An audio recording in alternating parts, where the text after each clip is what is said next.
The endorsements continue to roll in for Vice President Kamala Harris as the March for Our Lives, the youth-led organization dedicated to ending gun violence following the 2018 Parkland high school shooting. This is the first time the organization has ever endorsed a political candidate, which may be an indicator of the mounting youth support for Vice President. Harris' support in battleground states like Pennsylvania are critical, as well as Michigan, Wisconsin, Georgia, Arizona, and Nevada. Talk about that is the Speaker of the House in Pennsylvania, Joanna McClinton. Glad to have you here, Speaker McClinton. Thank you. Good to see you tonight, Roland. So what do you make of the last 72 hours? It was, of course, Sunday, President Joe Biden made his announcement. He was not running for seeking re-election. He endorsed Vice President Kamala Harris, and she and her campaign has been on a flat-out roll ever since. It has been unbelievable. The feeling where I live here in West Philly, I'm right here in my office right now, to hearing from people who are at the bottom of the ticket, who are knocking doors every day. The responses are overwhelmingly positive. Not only are we proudly with her, we give a salute of service to our President Biden, who came in at a dark time when we were all scared, when we had our masks, when we couldn't gather, when we had to do everything on Zoom and everything remotely because we couldn't be together. And we recognize that under the steady hand of President Biden, not only did he take us out of that dark time in the pandemic, but brought us into better times where we have the lowest unemployment rate that we've ever had, where, as he promised, he canceled millions of borrowers worth of student debt. And Vice President Harris has been by his side in all of these great moves helping people. So we are excited. We are fired up. We are thrilled. And it's something that really was not expected. People didn't start the year saying that. I still got a sign in my house that says Biden Harris. I got to get a new one. Well, when you start looking at polling data, for instance, the Ipsos Reuters poll show a change in terms of in the race. Their particular poll shows Vice President Kamala Harris up 2 against Donald Trump. Previously, Trump led President Biden by 2. You also see some changes also in the polls, if you will, when you look at there's a Newsweek poll. First of all, Newsweek reports a particular poll showing that supporters of Donald Trump are flipping over to Vice President Kamala Harris. That is the CNN poll. What do you think is happening here with this just surging enthusiasm for the vice president? Well, I have to borrow a word from our 44th president. What's happening here is hope. People are feeling very devastated because we know that as tremendous as President Biden is today, and his legacy will be tomorrow, that he was not his normal self, that he has not been up to the fight that it's going to take to defeat, once again, Donald J. Trump. But Kamala Harris is poised, is prepared, has a record of outstanding service as Attorney General, as the United States Senator, as the District Attorney in San Francisco, has been giving her entire career to public service. She's ready for this moment. And not only is she ready for the moment, she's going to get Republican and independent voters who have for a long time been outspoken about not wanting to give 45 another vote, but also not feeling confident that our president currently was ready to rumble. She is, in fact, ready to rumble and has already started. Saw some polling there in Pennsylvania showing Donald Trump was ahead of President Biden by anywhere from 6 to 7 points. What is it going to take for the VP to close that gap and win Pennsylvania, which Biden won in 2020?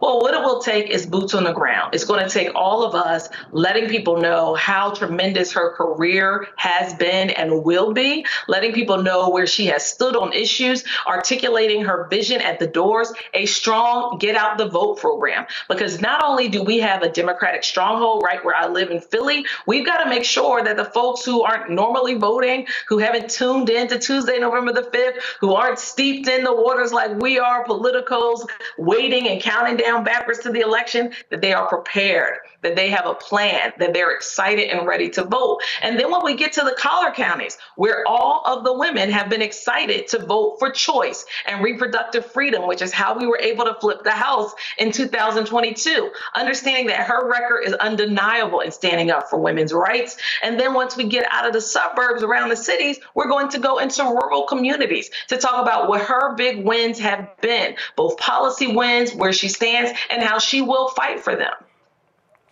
You talk about that support. What was critical for President Biden in 2020 was really running up big numbers in those suburban counties in Pennsylvania.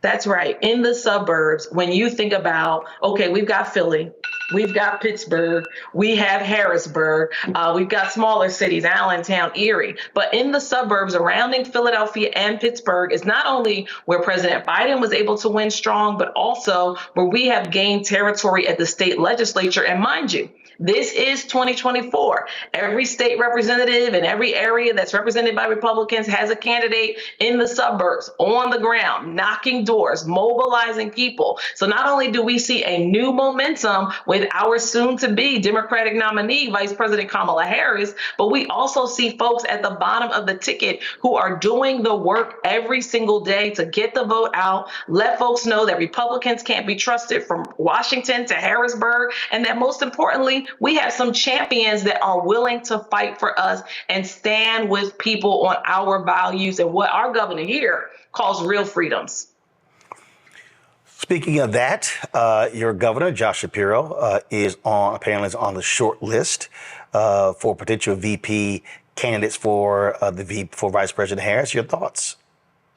It's very exciting to see a governor who's in his hopefully first term, unless he goes to Washington, D.C., 2 years into the term, to be considered, to be on the short list. What does it take for people all around the country to start saying, hey, consider these few people to be a running mate to go all across the country over the next 100-something days? It's awesome. I've worked with Governor Josh Shapiro for my entire career in the legislature.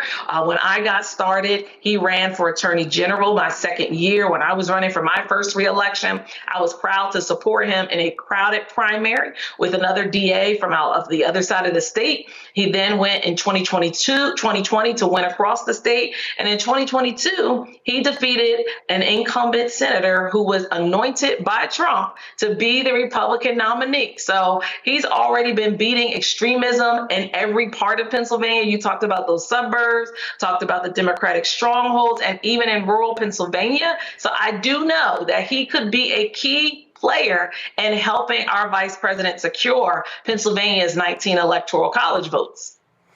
Absolutely. One of the things folks talked about when then Senator Obama chose Senator Joe Biden to be his VP choice in 2008 was the fact that he could talk to those white voters in places, in the other places of Pennsylvania. People always talk about outside of Pittsburgh and Philadelphia, Pennsylvania is Alabama. He talked about being, Joe from Scranton. But with Vice President Kamala Harris, it's a different dynamic. And so it is going to be critical for the Democrats to maintain that white voter coalition that President Biden had. He got 42% of those voters, white seniors, white college, white suburban. Can you just speak to that?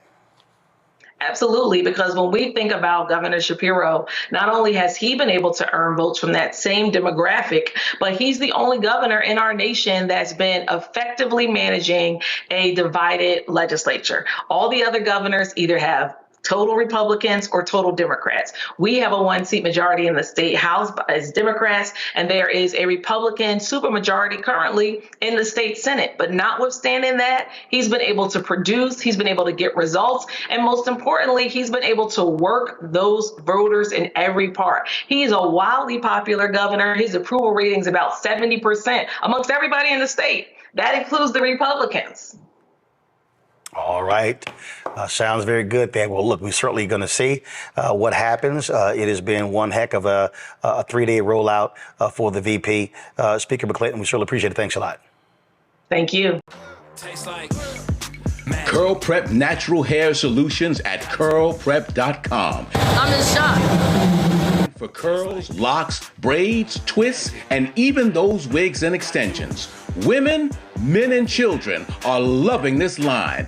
Look at this video and you be the judge. People line up to see this product in action at hair shows, and when they take a seat and try it, they don't believe it's their hair. Buy the products at curlprep.com. It works on all hair types. Use code ROLAND, that's ROLAND, lowercase letters, to get a 15% discount. Parents, remove the ouch. You will love this system because you can comb the product through your child's hair with your fingers. It's all at curlprep.com. Use code ROLAND, lowercase letters, to get a 15% discount.